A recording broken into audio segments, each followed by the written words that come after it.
आज की कहानी है भारत के पावर कैपिटल कहे जाने वाले कोरबा शहर के पास स्थित एक गांव की। छत्तीसगढ़ के इस कोरबा टाउन को वैसे तो थर्मल और हाइड्रो इलेक्ट्रिक पावर का गढ़ माना जाता है, पर बहुत कम लोगों को पता है कि इसी कोरबा टाउन के बीच से गुजरता है हसदेव आनंद का जंगल, जिसे छत्तीसगढ़ का लंग्स भी बोला जाता है। और कोरबा की इसी फॉरेस्ट जोन में हसदेव एलिफेंट कॉरिडोर भी पड़ता है। यहाँ रहने वाले ट्राइब्स बताते हैं कि पिछले 2000 सालों से इस जंगल में रहने वाले हाथियों का झुंड एक जगह से दूसरी जगह जाने के लिए सेम माइग्रेशन पाथ को फॉलो करते हुए आ रहे हैं। अभी रिसेंटली एक न्यूज काफी वायरल हो रही थी कि हसदेव आनंद के जंगल को काट कर गवर्नमेंट यहाँ पर इंफ्रास्ट्रक्चर डेवलप करना चाहती है। इसी चक्कर में बहुत सारे पेड़ काटे गए और हाथियों के रहने के कई ठिकाने भी तबाह हो गए। और इसका परिणाम ये हुआ कि हाथी के झुंड अब उस फॉरेस्ट रेंज में पड़ने वाले गांवों को अपना निशाना बनाने लगे। और आज की कहानी इसी हसदेव फॉरेस्ट रेंज में पड़ने वाले एक गाँव की है। ये पूरा कॉन्टेक्स्ट देना जरूरी था ताकि आप लोग लोकेशन से थोड़ा फेमिलियर हो जाएं। फिलहाल उसी गांव के रहने वाले हमारे एक सब्सक्राइबर भोला भाई ने मुझसे अपनी एक भयानक आप बीती शेयर की है। अभी भोला के साथ जो घटना घटी वो 2009-10 के बीच की है। भोला बताते हैं कि मैं अपने गांव के स्कूल में पढ़ाई करता था और हर गर्मी की छुट्टी पे मैं अपने मामा के यहाँ चला जाया करता। पर इस बार जब गर्मी की छुट्टी पड़ी तो मैंने डिसाइड किया कि मामा के घर ना जाके मेरे गाँव से 3-4 किलोमीटर दूर जो चिमनी का भट्टा है जहाँ पर ईंट बनाई जाती है, वही भट्टे में जाके कुछ काम करूंगा और काम करके मैं कुछ पैसे कमा लूंगा जिससे मैं अपने आगे की पढ़ाई का खर्च उठा सकूं और घर वालों का बोझ भी थोड़ा हल्का हो जाएगा। अब चूंकि भोला के गांव से कई लोग ऑलरेडी उस चिमनी में काम करते थे तो इसके लिए चीजें थोड़ी आसान हो गई। भोला ने इस बारे में अपनी माँ से बात की और बोला कि माँ अभी 2 महीने की गर्मी की छुट्टी पड़ी है तो मैं सोच रहा हूँ जाके भट्टे में काम कर लूँ। तो उसकी माँ ने बोला कि ठीक है बेटा, तुम्हें काम करना है तो जाओ, पर एकदम टाइम पर घर वापस आ जाना, क्योंकि एक तो रास्ते में जंगल पड़ता है और फिर उसके बाद NH वाला रूट भी पार करना होता है।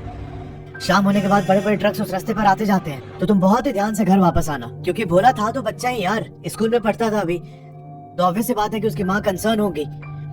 भोला ने माँ से बोला कि ठीक है माँ, मैं आपकी बात का ध्यान रखूंगा। अच्छा, एक चीज और समझना कि भोला की उम्र इस समय कोई 14-15 साल की थी। लीगली तो 18 साल के बाद ही आप इंडिया में किसी कंपनी में या फिर कहीं पर भी काम कर सकते हैं, पर गाँव में ऐसा नहीं होता। गाँव में देखते हैं कि भाई कौन कर्मठ है, कौन ज्यादा देर तक काम कर सकता है, और अक्सर ऐसे सेटअप में एज कोई फैक्टर नहीं होता है। भोला ने अपने गांव के कुछ लोगों से बात की और फाइनली इसके काम करने का जुगाड़ उस चिमनी में हो जाता है। अब एक चीज और समझना कि जो वो प्लांट था जहाँ पर ये पूरा ईंट बनाने का काम होता था, वहाँ 2 शिफ्ट चलते थे और हर वर्कर को 1 वीक डे शिफ्ट में और 1 वीक नाइट शिफ्ट में काम करना पड़ता था। और जो इनका पेमेंट है वो भी वीकली बेसिस पे ही इनको दिया जाता था। अब अगले दिन से भोला को काम पर जाना था। जब ये सुबह उठा सो के तो माँ ने इसके लिए टिफिन बना दिया। भोला अपनी साइकिल उठाता है और माँ से टिफिन लेके सुबह 7:30 बजे ये सीधा पहुँच जाता है उस चिमनी पे। अब अगले 1 हफ्ते तक भोला ने उस चिमनी पर बहुत अच्छे से काम किया। अब यहाँ भोला को उस हफ्ते का पेमेंट मिलता है और फिर उस प्लांट के सुपरवाइजर ने भोला को नाइट शिफ्ट अलॉट कर दिया।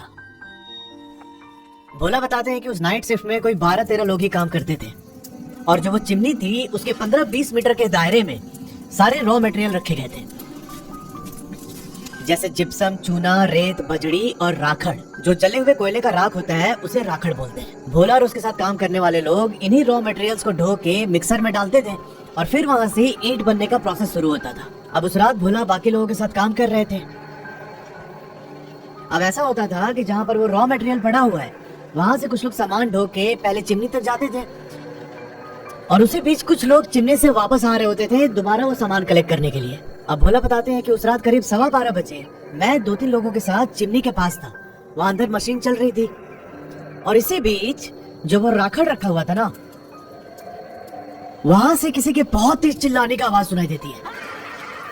हम लोग चूंकि मशीन के पास थे तो बहुत क्लियर सुनाई नहीं दिया, पर जो लोग उधर रॉ मटेरियल के आसपास सामान उठा रहे थे उनको बड़ा भयानक आवाज सुनाई देता है। अब वो आवाज सुन के 2-3 लोग अपना लोड वहीं नीचे फेंकते हैं और दौड़ के चिमनी के पास आ जाते हैं।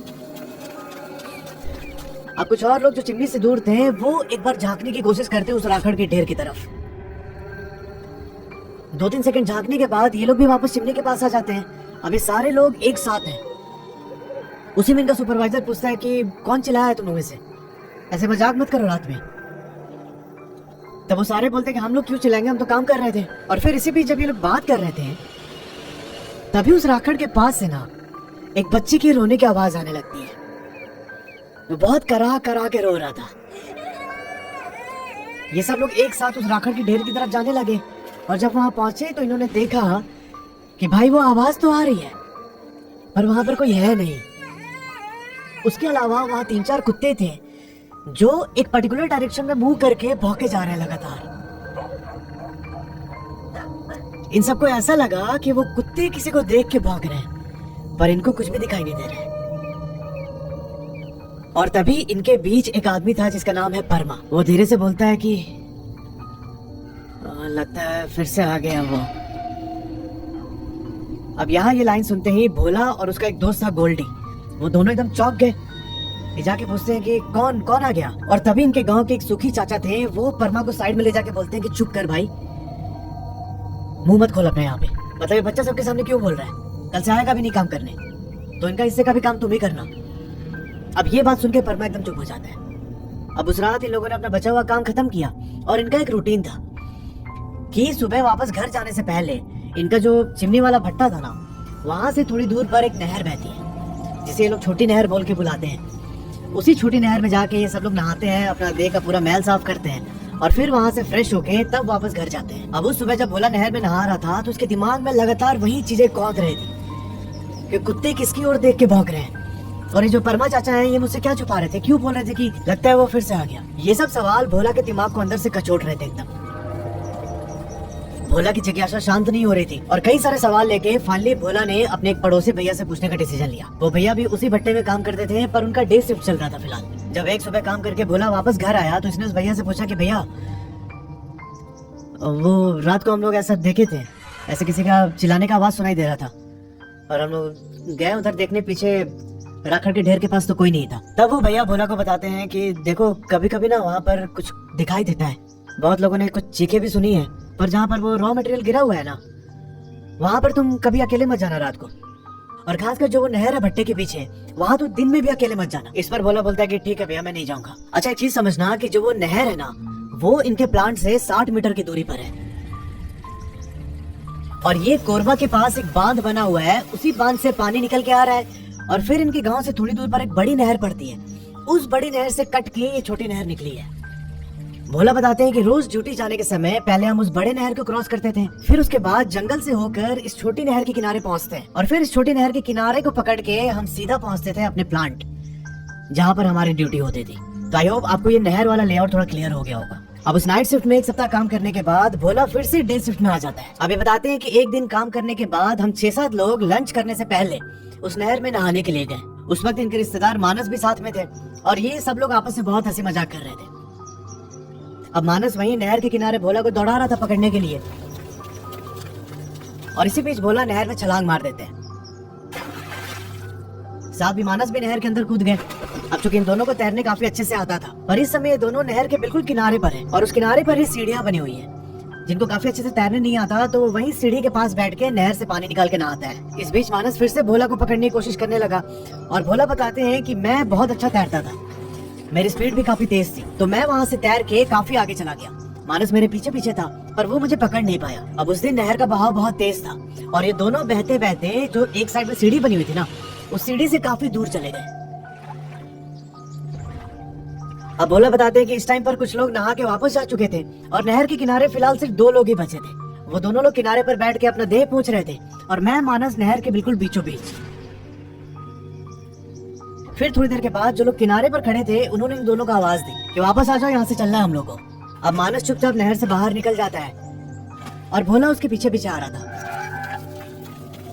भोला बताते हैं कि मैं उस नहर की सीढ़ी से कुछ ही दूर पर था और मानस और मेरे 2 और साथी किनारे पर बैठे हुए। मैं सीढ़ी की ओर बढ़ रहा था और इसी बीच किसी ने मेरा कमर पकड़ के मुझे पानी के अंदर खींच लिया।